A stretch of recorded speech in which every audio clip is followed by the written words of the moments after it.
Hello guys, कैसे हैं आप? उम्मीद करते हैं आप सब खैरियत से होंगे, खुश होंगे। देखने जा रहे हैं नेक्स्ट पार्ट।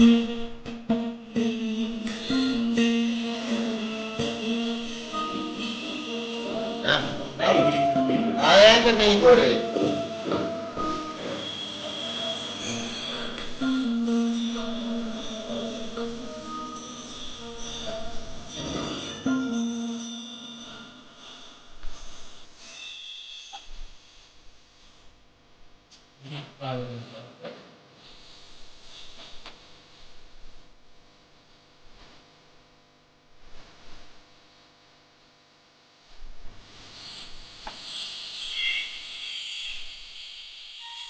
वो आ रहा है उनहत्तर राजा उनहत्तर जी। राजेश्वर नरेंद्र शिरोमणि श्री श्री गंगाधर राव नवलखर और साथ में झांसी के उत्तराधिकारी राजकुमार श्री दामोदर राव नवलखर अपने प्रेजेंट ऑफ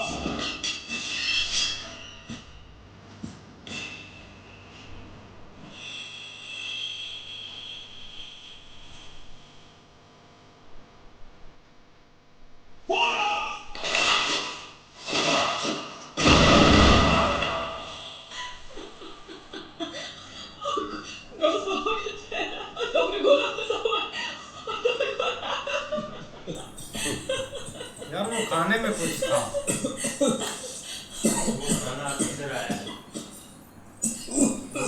वो उसको दिया गया है। ओह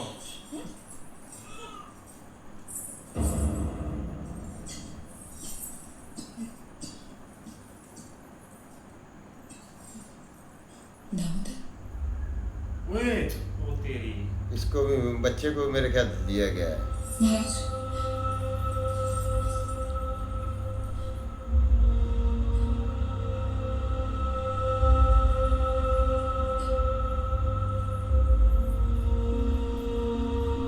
उसके भी राजा के मुंह से भी खून आना शुरू हो गया है।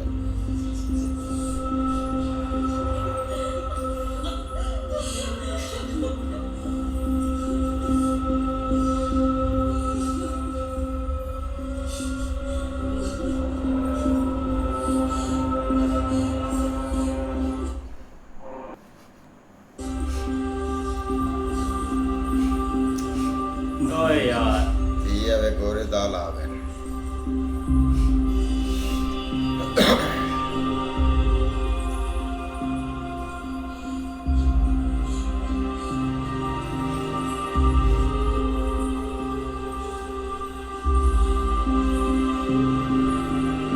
घर के बेटी होते हैं भाई, वो उसने अपनी बीवी को जैसे भेजा कोई चीज देके।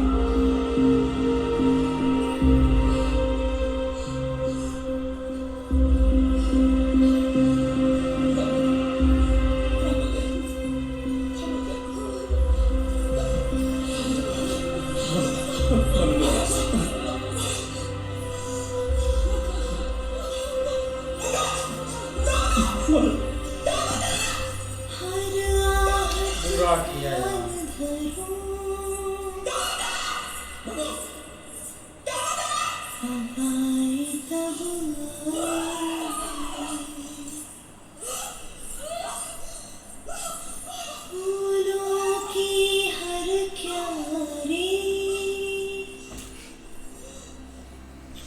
ओ यार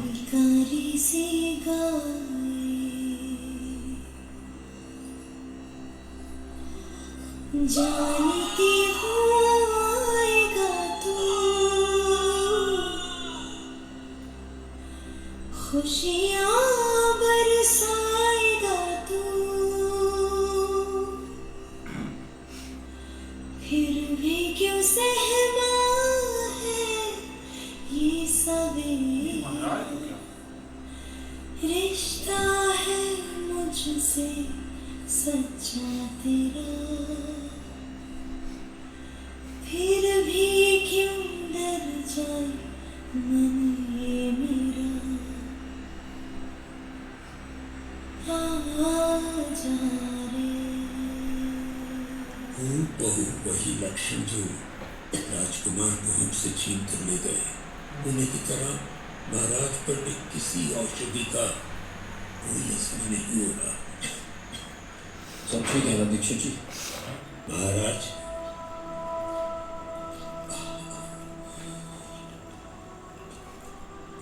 आप चिंता मत कीजिए। अच्छा, मैं आपसे आज्ञा लूंगा।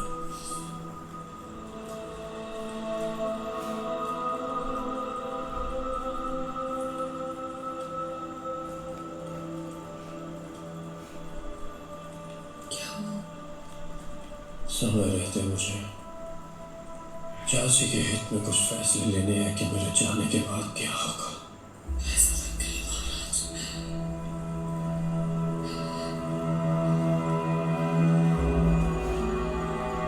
अंग्रेज घात लगा के बैठे हैं।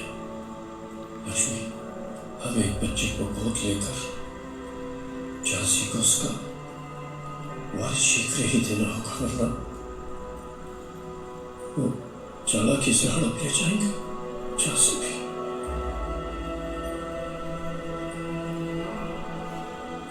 According to His Highness King Gangadhar Rao's will, for the benefit of the Kingdom of Jhansi, he adopts a son of Sadashiv Rao to be the heir of the Kingdom of इधर बैठा Jhansi. मुनकर। He would be renamed, and until he comes of age, मुनकर की तो अपनी बेटी ही है मेरे ख्याल में।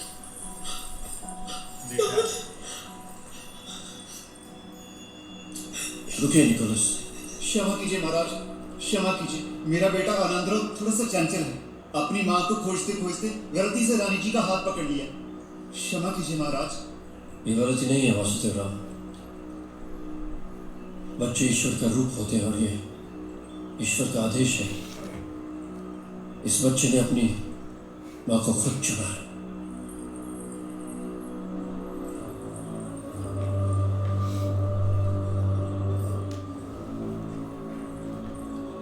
घोषित किया जाए वासुदेव राव के बेटे आनंद राव को हम गोद लेते हैं। आप सबको सूचित किया जाता है बैठ रहे हैं, महाराज मुनकर गंगाधर इधर ही। राव जी के वसीयत के अनुसार आनंद राव को झांसी के उत्तराधिकारी के रूप में गोद लिया जाता है। दामोदर, आनंद राव को अब दामोदर राव के नाम से पुकारा जाएगा। जब तक उनकी उम्र कानूनी रूप से सिंहासन संभालने कुछ के नहीं योग्य बना नहीं हो मुनकर जाती, होगा। तब तक सिंहासन को महारानी संभालेगी, महारानी लक्ष्मीबाई। ये सब षड्यंत्र है। करो गुलामी कारी रचा गया है। इस सिंहासन पर मेरा और मेरे परिवार का अधिकार है। ये तुम्हें कभी नहीं मेरे मिलेगा। होते हुए कोई औरत इस सिंहासन पर नहीं बैठेगी। मैं ये नहीं होने दूंगा।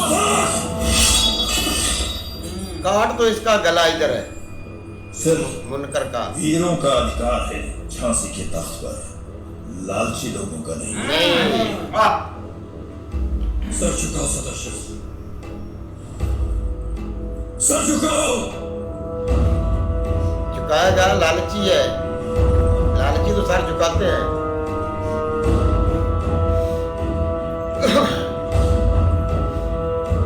काट दो इसका गला इधर ही यार। इस तलवार का आदर करो सदाशिव और सर झुकाओ।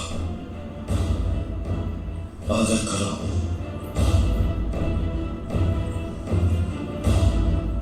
अब अपनी महारानी के सामने सर झुकाओ सदाशिव।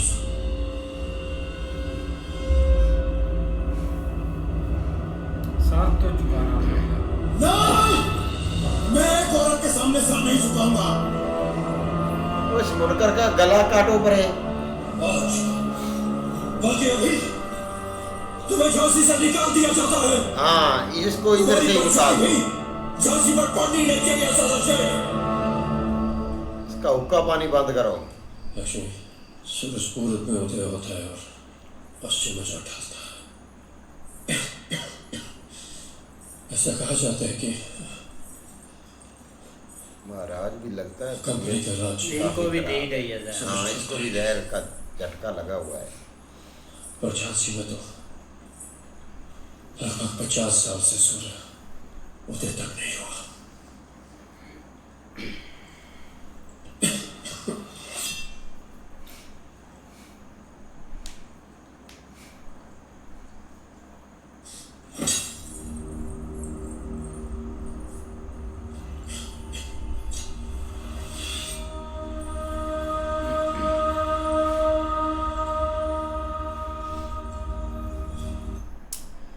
बिल्कुल यार, उन्होंने बहुत एक ना ज्यादती की। जैसे छोटे से बच्चे को भी जहर दी गई और महाराज को भी दी गई है, ताकि वो इधर जो छुप के बैठा हुआ था ना, कि उसके बच्चे को ये गोद में ले, या उसको ये आगे एक मौका मिलेगा कि जो अगला महाराज है ना वो बनेगा। लेकिन वो भाई ऐसे एक छोटा बच्चा आया तो उनकी बात नहीं बनी है। नहीं, सही बात है, उनका भाई प्लान ही ऐसे बना हुआ था कि किसी को पता भी ना चले। अब उन्होंने चीज़ कुछ मिलाई तो है खाने में, और उसका असर आस्ता आस्ता हो रहा है। महाराज थोड़ा सा बड़े हैं भाई, लेकिन बच्चों पर भाई उसका असर ज़्यादा होता है, तो वो इसलिए उनके बच्चे की डेथ हो चुकी है। लेकिन बहुत यार घिनौनी चाल थी उनकी भाई। बच्चे पे तो उसी टाइम ही असर करना था, क्योंकि कुछ दिन का ही वो भाई पैदा हुआ था, तो उस पर तो भाई वो बेचारा तो मर गया। बाकी भाई अब महाराज जो है ना, उनको आहिस्ता आहिस्ता अंदर से ना जो वो जहर है, जो भी खिलाया गया, जो भी था, वो अंदर से आहिस्ता आहिस्ता ख़त्म कर रहा है। मुझे लग रहा है कि आखिरी टाइम आ गया, जो अब जैसे ये रानी के साथ है ना। भाई गोरे शुरू से ही ऐसे करते हैं, उनको ये इससे टाउट जो है ना, वो मुनकर नकीर उनको मिल जाते हैं, जो लालची होते हैं, उनको पैसा दिखाते हैं और वो दुम दबाकर भाई इनकी हर बात मानने के लिए तैयार हो जाते हैं। और इसीलिए उसको भी भाई उन्होंने एक लालच दिया हुआ था कि इसके मरने के बाद भाई आप वहाँ के राजा बनेंगे। तो भाई उसने जहर तो दिया, लेकिन उसका वालिद तो बच गया, लेकिन बेटा जो है ना उसकी मौत हो गई है। लेकिन अब उसकी कोशिश यही थी कि राजा साहब कुछ दिनों का मेहमान है, तो इसका बेटा तो है नहीं, तो उसके बाद मेरा बेटा ही मेरा ही नंबर लगेगा। लेकिन वो काम नहीं हुआ। वो एक बच्चा उन्होंने गोद लिया और उसका उन्होंने ऐलान भी किया है। लेकिन मुझे तो अगर मेरी सलाह लेते तो इसका इधर गला काट देते, लेकिन भाई उसको माफ़ कर दिया गया है। इस तरह ही भाई लड़के अपना रानी साहबा तो बहुत खुश थी कि जैसे ही भाई उन्होंने जो प्लान बनाया था ना कि गोरे भी इधर जो है अपना परेड करेंगे या सलामी करेंगे, तो वो तो भाई उनका एक ख्वाब पूरा हो गया था। लेकिन जैसे ही भाई इधर वो बहुत खुश थे दोनों, लेकिन भाई उनको जो एक जहर खिलाई गई ना, वो असर कर गई। जैसे उनका बेटा तो मर गया, लगता है राजा साहब और भी कुछ दिन के मेहमान ही हैं। नहीं, ऐसे भाई उन्होंने गेम ही जो ना वो हाई लेवल की खेली है। पहले तो वो यही चाह रहे थे कि पेट के अंदर ही कोई ना कोई मसला कर दे, लेकिन बाद में भाई उनको मौका मिला, फंक्शन था और उसका उन्होंने फायदा उठाया। लेकिन अभी तो उसको भाई यहाँ से निकाल दिया गया है, लेकिन वो बात नहीं आएगा। अब देखो आगे। हाँ जी, देखते हैं नेक्स्ट पार्ट में। तब तक के लिए गुड बाय, टेक केयर।